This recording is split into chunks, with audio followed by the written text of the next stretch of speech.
welcome back to another video of Handy Kits. In today's video, you'll see how to make a double square circular card. This is purely my idea. I hope you all will like it. So without wasting time, let's begin.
So this is what you saw last.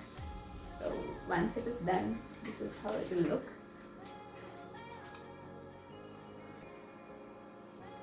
Both the sides. I just show you this way.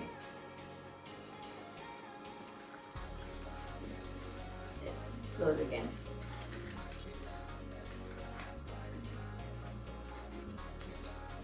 This is the upper part. Below part.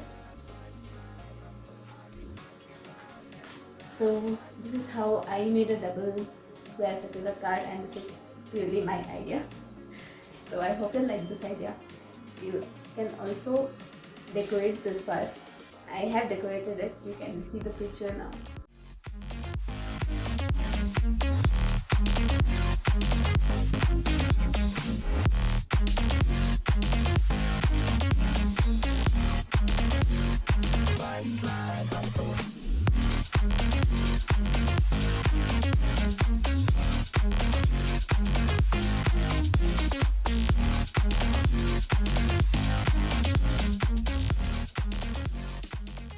Hello again, I hope you liked the video. If yes, then do give a thumbs up. And also, if you are new to the channel, do click on the red subscribe button below and also hit the bell icon so that you get to know whenever I upload new videos. Thank you for watching, and I'll see you in the next video. Bye.